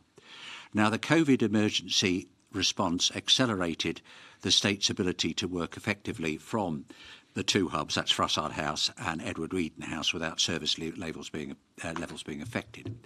And in July 21, a funding of, I'll give you the 1.365 million was approved for the second round of rationalisation, and the idea of that was to achieve another £483,000 per annum of savings. That was, though, reduced to £286,000 due to the change in the plans for the disposal of the buildings. Now, the total project spent at the end of last year was £686,000 against the original approved budget of 1.365 million, giving an underspend of 679,000. Now, those revised target savings now fall under BAU, which should be achieved by the end of this year, following the conclusion of the lease negotiations for Bulwer Avenue. Now, the second round of property rationalisation, has delivered over the last 18 months or so a number of further, and I'm using the terminology I've been given, building exits and alterations.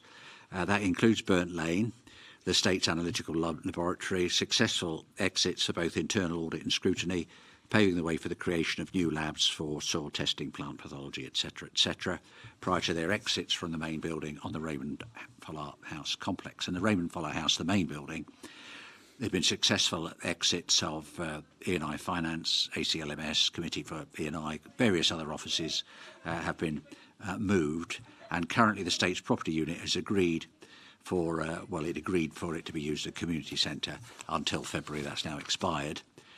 Bulwer Avenue, there's been a successful exit of traffic and highways to Edward T. Wheaton House. The driving test examiners still remain there, but it's been agreed in principle that with ferry speed that they will lease the building to repurpose it as an administration block. And the intention is to relocate the driving test examiners once suitable accommodation can be secured. Customer Hub, ahead of the launch of the Customer Hub at Edward Wheaton House, significant works took place to create the right environment, and a number of moves have been effected. I'd like to give you details of those, but I'd be going into the weeds if I would give you too many details in connection with that. Market building, successful exits have been achieved for both the FDS team and the Committee Secretariat for Economic Development. The Guernsey Registry remain there until after the Moneyvale Compliance Project completes, sometime around Q1 or perhaps just after Q1 of 2024. The old tobacco factory successful exits have been obtained for both Guernsey Digimap and Cadast, and the lease has now been surrendered. As to the Vocador, finance has been successfully exited as part of the Finance Transformation Programme, with procurement and HR to follow next year as part of other programmes. And the Legal Aid Office at the New Jetty, that lease has now been surrendered.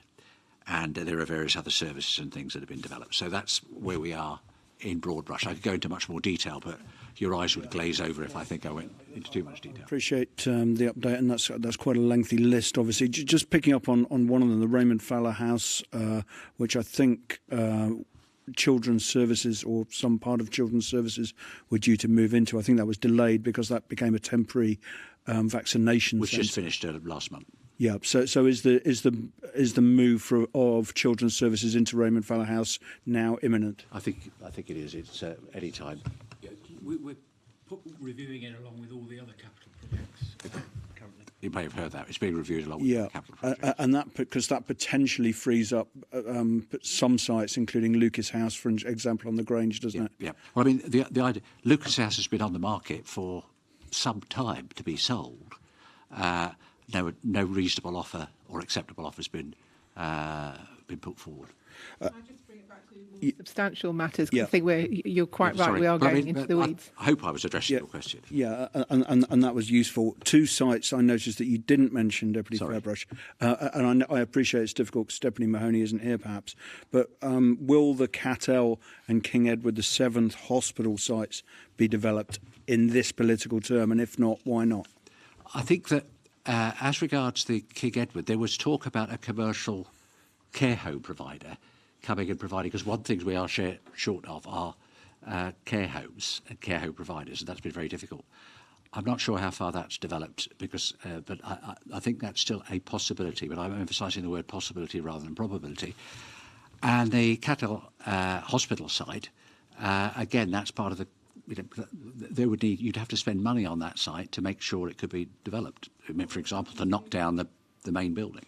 What's happened to Deputy Mahoney's plans for 4 and 5 bedroom houses on the Cattle Hospital? Well, I think that in relation to that, that's a little bit facetious. Deputy Mahoney was trying to, and I know you raised that previously. No, it's let me just finish. You've asked the question. Let me say, what we're going to have to do is, we, States of Guernsey, is going to have to rationalise our property portfolio as best we can. And that may mean, and I say may mean, I don't know any more than you at the moment, because that decision is a long way from being taken and may never be taken. We may have to sell some of our land to a commercial developer at a commercial price for them to build perhaps 3 or 4 bedroom houses, because it's very difficult to get permission. You can get permission to build a 5-bedroom social housing. Very difficult to get permission to build a 5-bedroom commercial housing for open market, because I don't mean open market in the sense of open market people. I mean the normal market. I'm not quite sure of the logic of that, but that's the planner's logic. Okay. Sure. Okay. Shall we move on to the Development Agency? Yep. I will give a little introduction on this, just for the benefit of people listening on the timeline, because it has been quite sort of spread out over this political term. So in June 2021, the STSB brought a policy letter to the States with options for future harbour development.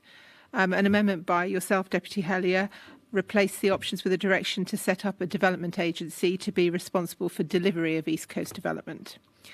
9 months later, a policy letter on how the development agency should be set up was debated.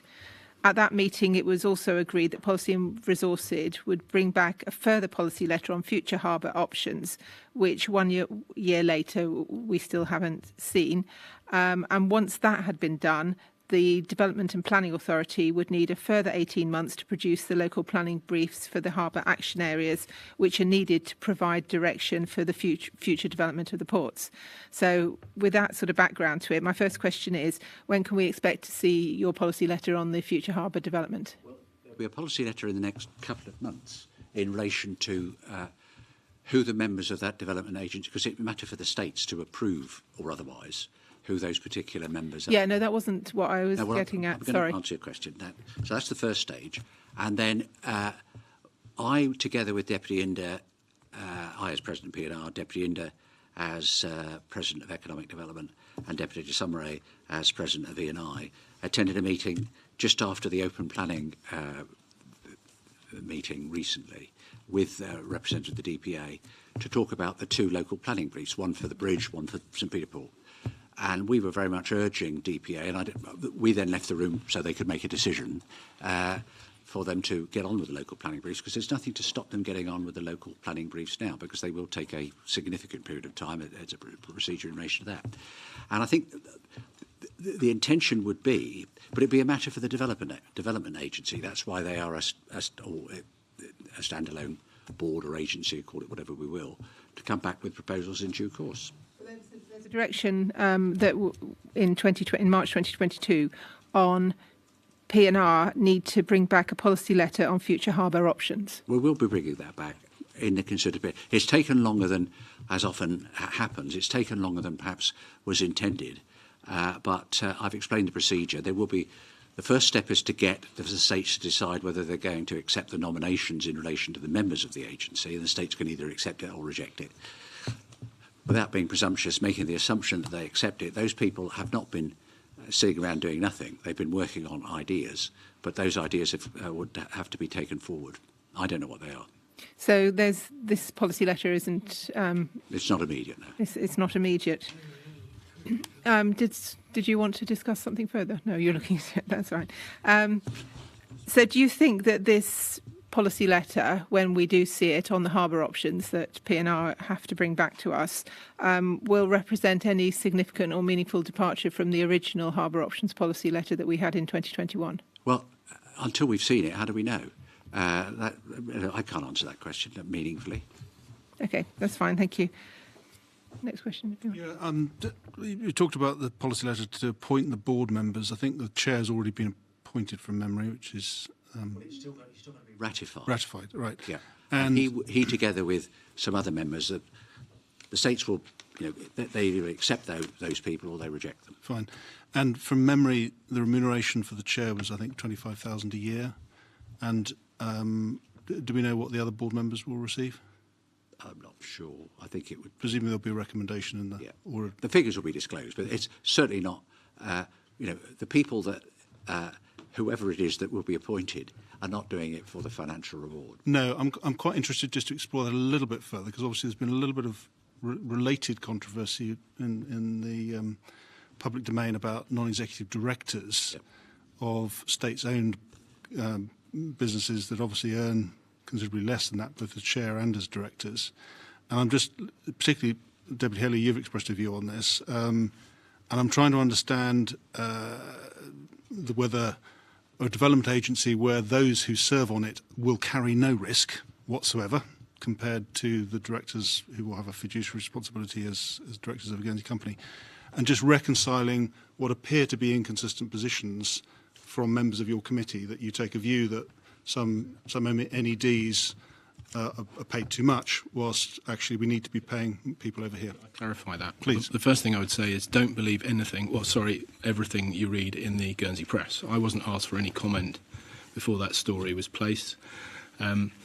If I'd asked a Rule 14 question disclosing what the executives were paid, it wouldn't have been answered, because you have to have the consent of those executives to do that.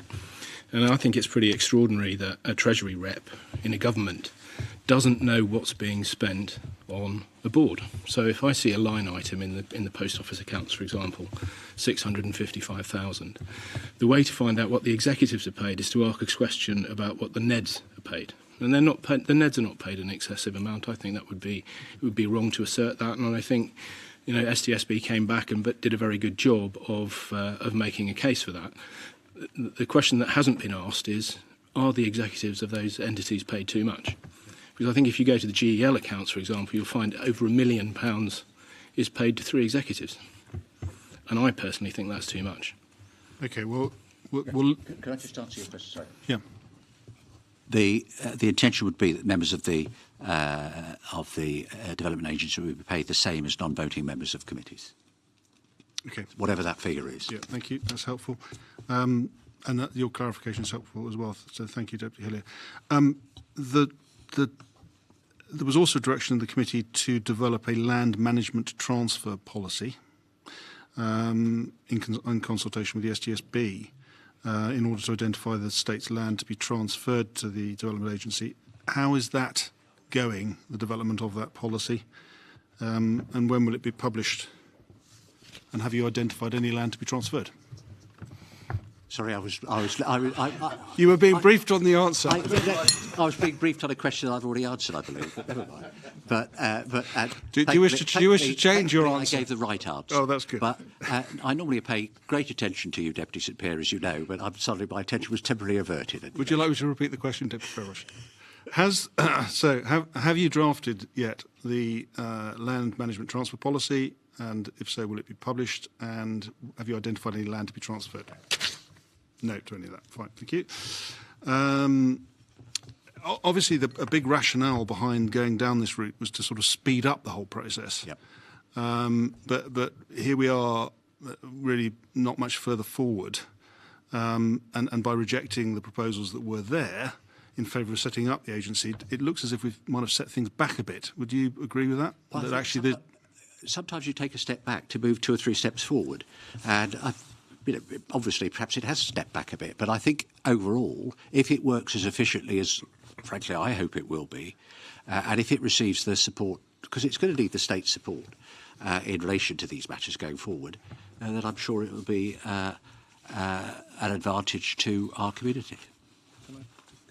I think one of the issues with it was the original requête, which forced the harbour options to come back, was a little bit restrictive, and it would have been, I suspect, more palatable for the states to consider the funding for the additional work that was required to establish whether A, B and C actually worked. Because without the ground surveys and the development of the tide dynamics and so on, it wasn't even possible to establish whether you could build a harbour in one of the positions. And then, obviously, as usual, it gets flagged with a 350 million tag, and that sets everybody running in the opposite direction. But I think if the policy letter had just said, can we have X amount, which is a very small amount, to do the survey work to establish whether this could happen or not, then we'd have actually been able to narrow down the criteria more significantly. At the moment, we're still probably stuck in the same place we were to start with in terms of, it would be guesswork if we said option C, for example. We wouldn't even know if that would work until the survey work is done. So of course, an amendment could have been laid to that effect rather than to set up the development agency. It could. And let me just say in relation to Lanzarote, the policy letter, I've been told, should be before the states in May or June.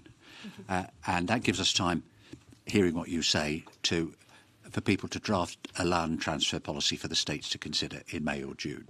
So, but it's a point you've helpfully made, and sometimes you do make helpful points, Deputy Spear, so I'm very grateful for you. That is my mission. Emphasising that one. Thank you. Sorry, could I just add a few things to that, because I think it's quite important. You mentioned that it was really considered in order to bring things at a faster pace. I think it was also to address the fact that it would span more than one assembly at this point, because that's part of the difficulty, obviously, is maintaining that momentum when you bring in new people who then are not necessarily bound by those considerations.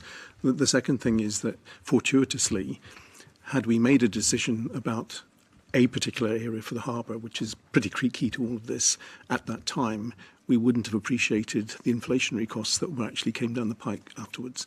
So in some respects, we've been saved to some extent by not having committed to that, but that also then plays into what we do with the capital portfolio just now, because we haven't made an allowance for something we don't know at this stage, and it's clearly going to be an awful lot of money. So, it's a balancing act, unfortunately. No, thank you. And certainly I take the point that it's going to straddle several terms. Obviously, we're trying to establish what's going to be achieved in this term under the GWP, but thank you for that point. My final question in relation to the harbour or the Development Agency is, Deputy Fairbrushe, you said that the individuals have been appointed or are subject to ratification of the states, and they're obviously doing stuff. I think it wasn't the phrase you used, but in essence that they're doing things. What is it that they are doing? Are they progressing with the surveys? And They're not incurring any significant expense because clearly they've got a budget. Right. But they're sitting there talking to each other. They're thinking about how they're going to develop the agency, what ideas they're going to put forward, etc., etc.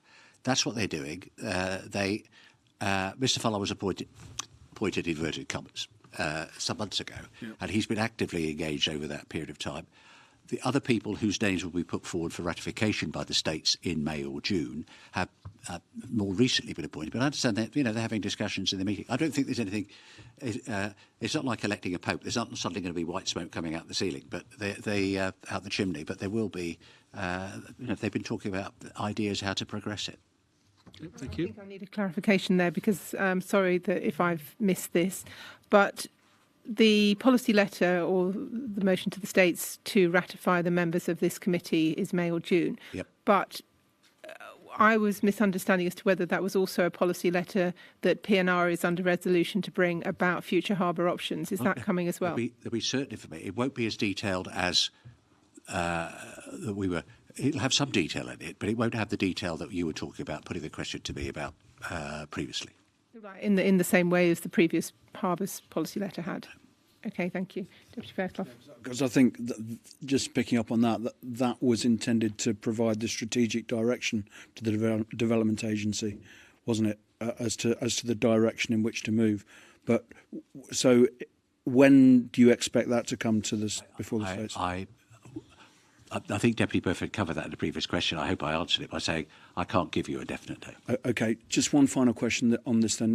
Deputy Fairbrushe, you said that you'd had a brief meeting with the Development and Planning Authority about the outline planning briefs, I think, that need about the local planning brief. The local planning briefs that need to happen, which were always expected to take around 18 months. Indeed. And we would have those started? Well, I don't know, because they hadn't started when I attended the meeting after the Briarwood open thing, because that's why Deputy de Sumray Deputy Inda and I were there to encourage the DPA to get on with it. Right, okay. We could run out of time in this political term to make any meaningful progress on this issue. Well, we left them at about 20 to 6 on that Friday afternoon, and they were still meeting. So I don't know what's been decided since then. Thank you. The 18-month span that you talked about was after we decided where the harbour was going to be. Exactly. That's what I mean. And if we haven't got to that point, then obviously it'll be beyond that.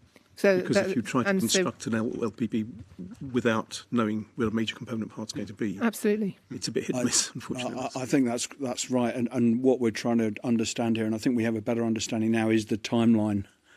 And the end of that timeline now looks like it might be beyond the end of this political term. Because if you've got to bring back a policy letter on future harbour options. Beyond it. I mean, we've still got 2 years and 3 months to go. Well, forget May and June of 2025, but we've still got over 2 years to go. I think it would be unduly pessimistic to say that something won't come back in the next 2 years. But in terms of the resolutions as they stand, as I understood it, and I'm happy to stand to be corrected, but P&R are required to bring back a policy letter on future harbour options, which will guide the DPA, as Deputy Murray has just mentioned, in terms of making their local planning briefs. And they'll start doing that, and that'll take 18 months. So if P&R are not necessarily coming back in the next 6 months, that's the end of this political term. What Deputy Inda, and I think Deputy Summary, but I can speak for myself in relation to that, was saying to the DPA at the meeting I referred to, which took place Friday, whatever it was, a couple of weeks ago, was that they should be getting on with that now, because that is an 80. If they wait for the development agency to bring forward something and it takes another 6 months, a year, or whatever it may be, and then you add 18 months to that, you're delaying things. Yeah, I think Deputy Oliver has made it clear in the States, so that she sees that is the only way that it can be done. I think we've probably proceeded as far as we can with this particular point there. So I'll move on to our last topic, which is public sector reform and savings. Deputy Fairclough. Yeah, Deputy Fairbrash, in your update statement delivered to the Assembly last September, a lot's happened since then, you talked about the need to redirect public sector reform. Can you explain what P&R understands by the phrase public sector reform in terms of both objectives and outcomes that you're seeking? Well, I think what I found when I became president of P&R in mid-October of 2020 was that there was talk of public sector reform, but there wasn't enough substance as to what that meant. So we, as a committee over the last 2.5 years or so, devoted a fair bit of time as to what we think that should be. Some of it is just running hard to stand still, to use a phrase I've used in a different context recently, because, and again, it's not criticism, things haven't always developed as they should over a period of time, and people have had to do catch-up, and that's what we've been trying to do. I think also Deputy Letok will add something in relation to that particular topic and certain things that he's been involved in. Yeah, I mean, I guess the topic of public sector reform it covers a multitude of issues.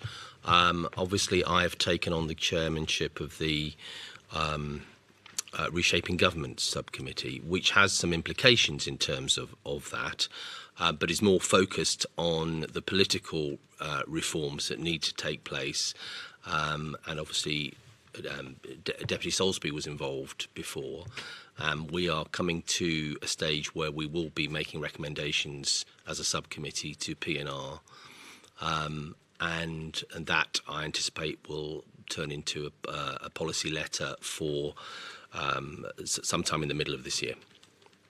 That will be with some recommendations with regard to potential political changes with it, as opposed to changes in the civil service, say. I think, well, if I can, be brief on it, I think we decided even under Deputy Salisbury's chairmanship, because the subcommittee got started, if you like, at the end of 2021.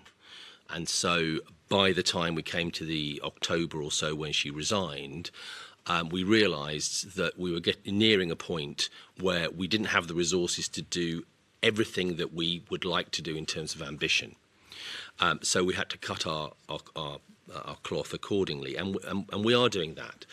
And so there will be primarily a focus on what we can do to, and we've alluded to it in some of the answers to questions here, to reduce the levels and different layers that we have that are unnecessary in our government at the moment, so that it is more streamlined when it comes to decision making. That's the first thing. There may therefore be some implications from that with regards to the public sector or the civil service in particular, in terms of how it supports those structures. And I'm sure you would be pleased, Deputy Fairclough, as well. We will be making some recommendations, moderate though they will be, to the number of states members. So you see this as a top-down approach, do you? Yes, because I think what the reforms did, and bearing in mind as well, we're only in the second term of the last changes in machinery of government. I think the subcommittee has come to the conclusion that it's not inappropriate to make some nuanced changes where we know that they would be effective and they could be done efficiently and quickly, because that's the other thing. If you do too many things that require changes to legislation, then certainly I know from my previous experience of these sorts of things, that takes quite a long time in terms of drafting. So we need to be focused on those sorts of things. But nevertheless, whilst in terms of, without giving the game away at the moment, where we are at the moment is at a stage where we realise that one of the reforms that happened in 2016 was to remove the Policy Council, because in a sense we had a two-headed beast there, because we had a Treasury and Resources Department, Policy Council, and that came together well in terms of P&R, but what we didn't do was create an environment where policy could be intentionally made by those at senior level. So now we have a group, but it's not an effective group as such in terms of formally owning that policy. It's more like a responsive group. And that's something we want to make some recommendations about. And is there the potential then further down the line, if you're taking a top-down approach, to save money? Yes. Yes, absolutely. I mean, certainly that's our intention, and not just by reducing the number of states members, because, to be honest, that's slightly tokenism in terms of saving money. It may, on the other hand, and one of the intentions is to have more focus on those committees that are focused on government, and those members who could be more focused on scrutiny. Because we do believe that good scrutiny, politically, and at the moment, as you well know, there isn't that sort of focus. So we do think that better focus on government policy making and scrutiny can be achieved politically, particularly, so that there is more of an intentional opportunity for the public to see that those who are making the decisions in the government committees are having their feet put to the fire. Just in relation to, it's a minor point, following on from what Deputy Lecoq has said. I checked what States members' salaries payments were when I first came into the States in 1994. And I know that's a long time ago, you got out of inflation. It was £511,000. 2022, it was 1.7 million. There were 57 members in 1994. There are 40 members now. OK, you've got inflation over that period of time, so it's not quite like for like. It's almost doubled in real terms, the cost of what States members are paid and the contribution. But in a relative terms, with a budget of £580-odd million per annum, that it's not a mere bagatelle, but it is the overriding factor. To go on from Deputy Lecoq, and that's why I wanted to start with what's happening with machinery of government, and he's dealt with that. We've been looking at terms and conditions of employment of civil servants in relation to that. We haven't sat still in connection with that because that's part of public service reform. We've looked at where we can rationalise the number of states employees. That's exceedingly difficult. A figure of 200 was mentioned. That's just not achievable. We just cannot see that can be achievable because the statistics show that over the last 10 or 11 years, almost exclusively, not quite, but almost exclusively, the growth in public sector employees relates to the health and social care department, almost exclusively, in connection with that, and also the costs involved vis-à-vis that. Now, whether we can do something more material in connection with that, we'll have to wait and see. But clearly, we and able civil servants that advise us and work with us are trying to make sure that we get the best value for money that we can for the taxpayers' money, whether it's with kit, whether it's with people, whether it's with working practices. And that is what we've been progressing over the last 2 years or so. Okay, thank you for that. We're coming right up to the end now. I've just got one final question, which hopefully just a yes or a no for each of you before we wrap up. Do you have confidence in the Committee for Environment and Infrastructure? Absolutely, yes. 4 yeses. Right, thank you very much. Thank you very much indeed for your time, to the witnesses, to attending, and thank you for increasing the awareness of the work that Policy and Resources do. Scrutiny undertakes regular hearings with all principal committees. Our next hearing is on the 5th of April with the Committee for Education, Sport and Culture. So once again, thank you to everyone, and the meeting is now closed.